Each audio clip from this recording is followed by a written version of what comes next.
Olá, gente querida! Hoje é dia 29 de março, segunda-feira da Semana Santa. E o texto do Santo Evangelho que a liturgia nos oferece é a unção de Jesus em Betânia, por Maria. É do Evangelho de João, capítulo 12, versículos de 1 a 11. 6 dias antes da Páscoa, Jesus foi a Betânia, onde morava Lázaro, que ele havia ressuscitado dos mortos. Ali ofereceram a Jesus um jantar. Marta servia e Lázaro era um dos que estavam à mesa com ele. Maria, tomando quase meio litro de perfume de nardo puro e muito caro, ungiu os pés de Jesus e os enxugou com os seus cabelos. A casa inteira ficou cheia do perfume do bálsamo. Então falou Judas Iscariotes, um dos seus discípulos, aquele que o havia de entregar. Por que não se vendeu esse perfume por 300 moedas de prata para as dar aos pobres? Judas falou assim, não porque se preocupasse com os pobres, mas porque era ladrão. Ele tomava conta da bolsa comum e roubava o que se depositava nela.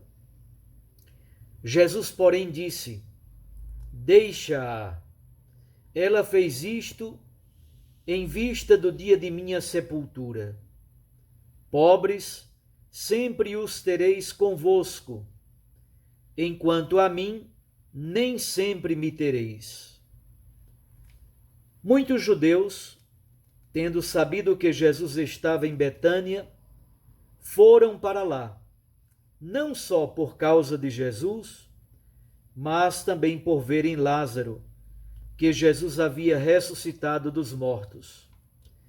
Então os sumos sacerdotes decidiram matar também Lázaro, porque por causa dele muitos deixavam os judeus e acreditavam em Jesus. Palavra da salvação.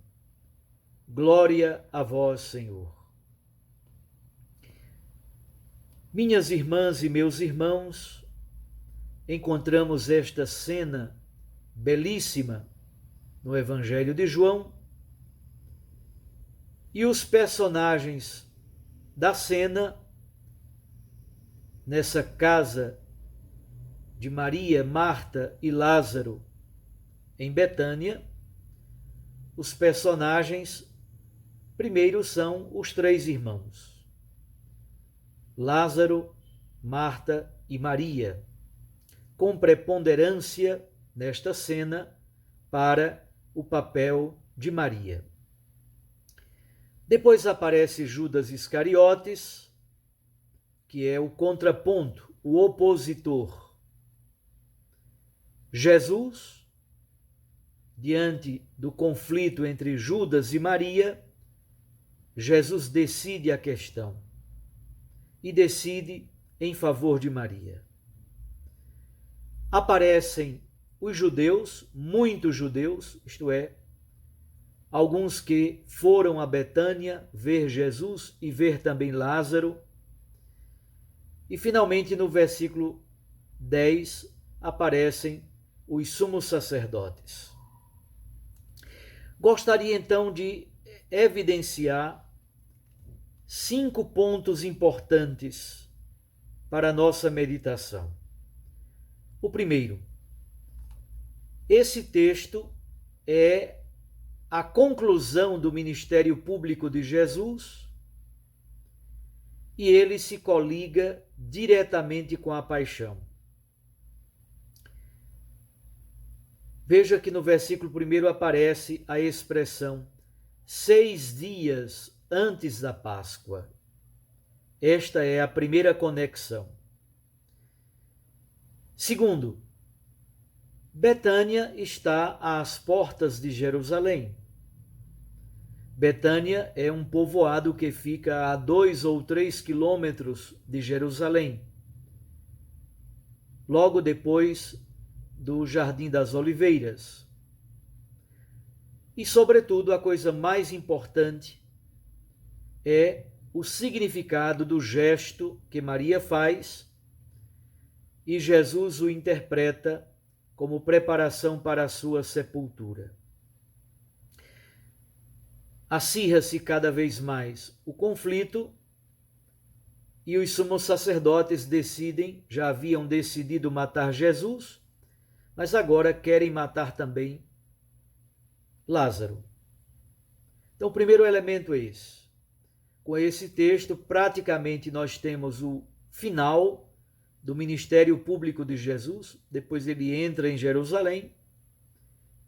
Temos um grande bloco no Evangelho de João, que é do capítulo 13 ao capítulo 17.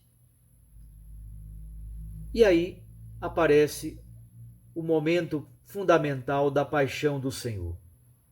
Mas é bonito perceber que o final do ministério público de Jesus é uma coligação direta com o mistério da sua paixão.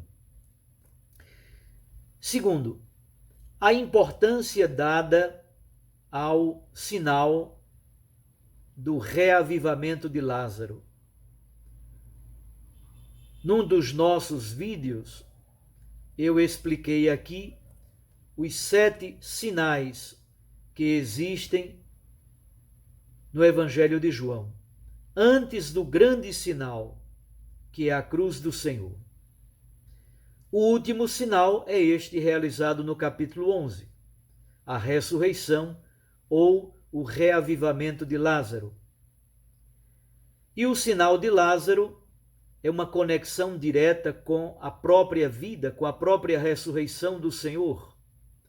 E é ao mesmo tempo um motivo para acirrar-se cada vez mais o ânimo dos líderes de Jerusalém.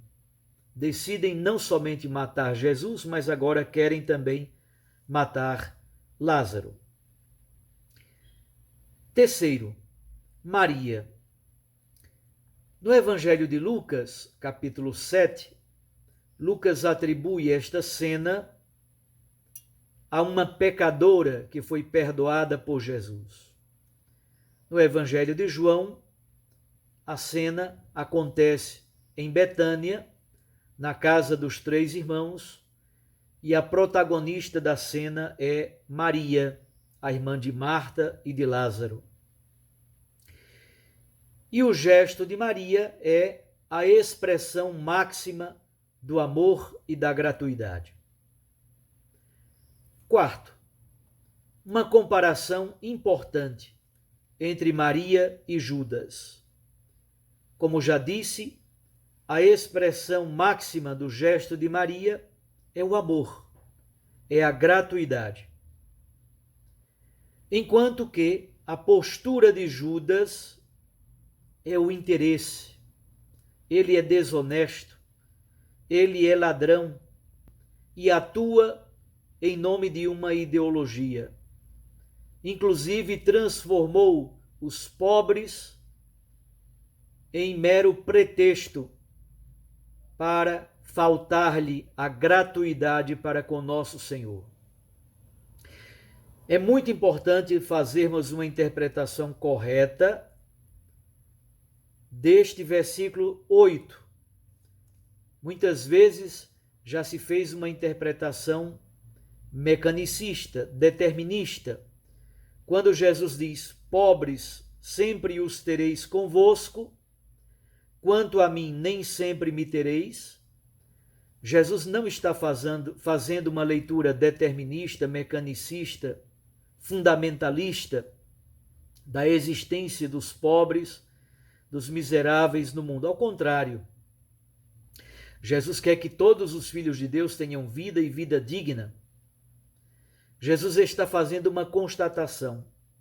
Ele está dizendo: eu estou à beira da cruz, à beira da morte. Os pobres continuarão com vocês, Portanto, vocês poderão e deverão cuidar da caridade, cuidar dos pobres. Mas é importante, neste momento, perceber a gratuidade do gesto de Maria. Esse amor gratuito é o fundamento do nosso culto. O culto cristão, a liturgia cristã, fundamentalmente, é a gratuidade máxima. Não há nenhum interesse a não ser adorar, a não ser prestar ao Senhor o nosso culto de adoração, de veneração, de respeito, de honra. É nisso que se fundamenta a comparação entre Maria e Judas. Judas é interesseiro, Judas é pragmático, Judas se move simplesmente pelo interesse, inclusive neste momento, utilizando um argumento ideológico, manipulando inclusive a caridade para com os pobres. Sobretudo neste tempo de pandemia, aqui no nosso Regional Nordeste 2 da CNBB, composto por 21 dioceses, é impressionante a rede de caridade e de solidariedade que se estabeleceu. E devemos melhorá-la e aprofundá-la cada vez mais. Cuidar dos pobres, amá-los, defendê-los, trabalhar por sua dignidade é fundamental. Mas neste momento, o gesto gratuito de Maria é o fundamental e Jesus acolhe esse gesto como expressão máxima de amor e gratuidade. E finalmente, 5. O perfume. O perfume, no texto, Jesus interpreta como preparação para a sua sepultura. Isto é, no processo de preparação para o sepultamento em Israel, o corpo era aromatizado, era envolto em panos, o corpo era ungido com aromas, aroma de vida, exatamente em contraste com o fedor, com o mau cheiro da corrupção da morte. Isto é, de certo modo, há uma antecipação. Este odor de vida, este aroma de um perfume preciosíssimo de nardo puro, é a grande expressão da força vivificadora da ressurreição. E é bonito perceber como o perfume se espalha. Ele no começo está dentro de um frasco trancado. Depois ele é derramado no corpo de Jesus. Finalmente, ele enche a casa inteira. Todos os que estão na casa sentem o cheiro, o odor do perfume. É como se João dissesse: o odor da vida, o odor da ressurreição, o odor da gratuidade, esse odor do amor gratuito de Maria Santíssima, de Maria de Betânia, a irmã de Lázaro e de Marta. Esse odor de vida deve se espalhar e atingir todo o universo. Na ressurreição de Lázaro, que é a antecipação da ressurreição de Cristo, aqui está a vitória definitiva sobre o fedor, sobre o mau cheiro da corrupção, da morte e do pecado. É um texto belíssimo, antecipando assim todo o mistério pascal. Não sem motivo, na primeira leitura de hoje, lemos o primeiro cântico do servo sofredor, lá de Isaías capítulo 42.